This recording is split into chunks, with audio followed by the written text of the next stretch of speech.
And just so you know, at approximately, I say about 8, 10 at the latest, we're gonna start doing a raffle. We have some nice bottles. Bush Law Group is raffling off a drone as well.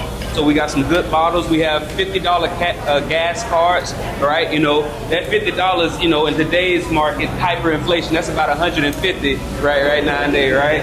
I remember when you could just give somebody $5 and you could drive all day, right? But now $5 is more like 20.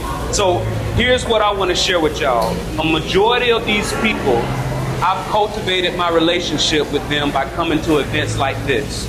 But I definitely understand how it feels if giving conversations and having conversations with people isn't natural. So I'm going to teach y'all a way to have a very natural, flowing conversation that allows you to cultivate a strong relationship that ultimately could be mutually lucrative financially or mutually lucrative mentally, emotionally, right? So, anybody ever heard of Ford? What do you think, Ford? What is Ford Motor, right? Henry Ford, right? Well, when you think of Ford, think of family, think of occupation, think of recreation, think of dreams. Ford, family, occupation, recreation, dream. When you are having a conversation with somebody, you need to maneuver between family, occupation, recreation, dream. Listen, if you're having a conversation with somebody at a networking event, it's not about you, right? They know what you're here for, right?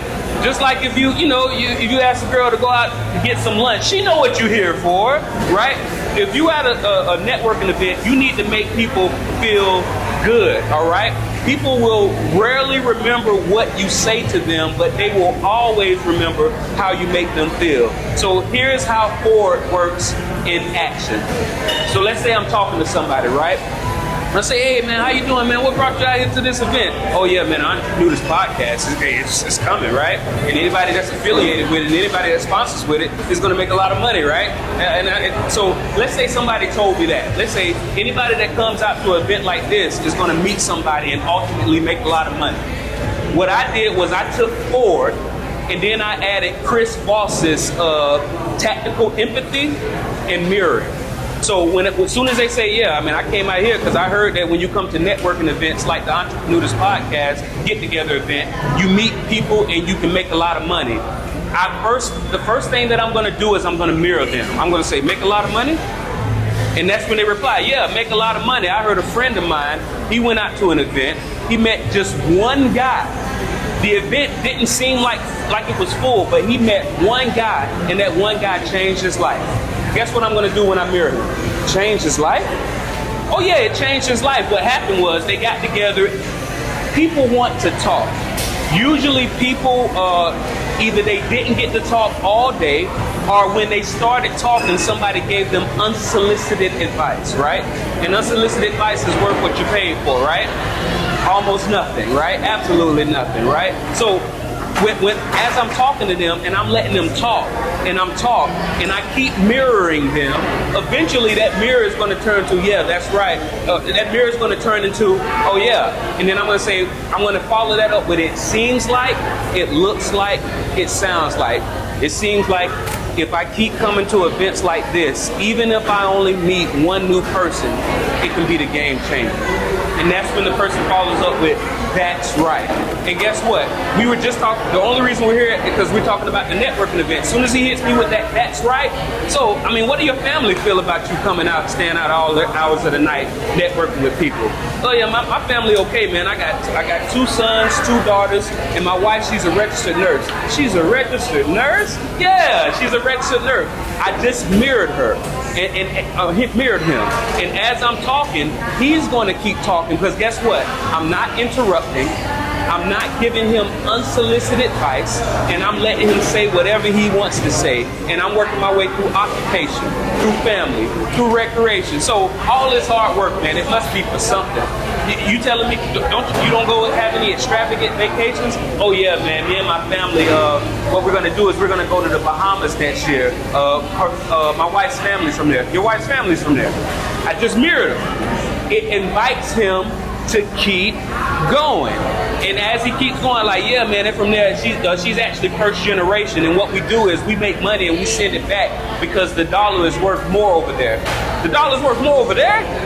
He's going to keep going. And then eventually, when I mirror him, it's going to come back to where it's going to come to an end. You can feel it when it came to an end. And that's when you follow it up with it looks like, it seems like, it sounds like. It sounds like that your wife's family really took advantage of coming over here to America, and now they're utilizing the relative easiness to make money here to build wealth over there. That's right. Now, I know what some of you are going to say. That's cheating. If you're just mirroring someone, that's not a real conversation. Actually, let me ask y'all this. How many of you have had a conversation with somebody and either you are talking and they are talking, and either they forgot or you forgot, and then they say, what was I saying? And then you say, I don't know. How many? You know what that means? Neither one of y'all will listen to each other. What you'll find if you use Ford and then you use mirroring to repeat the last 2 to 3 words of everything that they say, and then as soon as you feel it coming to an end, you follow it up with tactical empathy. It looks like, it seems like, it sounds like. You will discover the next time that happens and they forget what they were saying, you're going to follow them. You're going to catch them up from the beginning of the conversation to the end. You know how hard it is to listen for the last 2 to 3 words?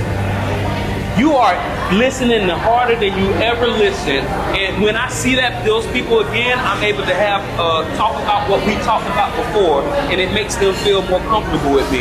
In that event, it's not about you. At a networking event, it's not about you. It's about the person you're meeting. When they call you later, then it's about you. All right, I want y'all to keep networking. You know, you can try out for it if you want. We got more food, we got more drink. In approximately 15 to 20 minutes, we're gonna start doing the raffles. Once again, we got $50 gas cards. Bush Law Group, thank you so much. Donate. If y'all don't know Katie DeVries, come on, man, that's the backbone of Bush Law. Absolutely. Thank you so much, David Merman. I appreciate you so much. I'm actually going to be going down to Tampa, and I'm going to capture what he does in marketing is amazing. What he does in marketing is amazing with his company, and I'm going to try to capture that on camera. Thank you so much, Disaster Solutions. Matt, appreciate you coming down. Mike Abernathy, appreciate you coming down. Thank you so much, Bush Law. Thank you so much. Who else? 100% chiropractic. Thank you so much. Chiropractic. Go to him if you need your back, legs. No, I'm just saying. It just rhymes. It rhymes. All right. Thank you so much, ICA Claims. Thank you so much, Sean Hodge Law. They couldn't make it. You know, plane stuff happens, right? But once again, please talk to each other. All you need to meet is one new person to make this event worthwhile. All right. Thank you so much.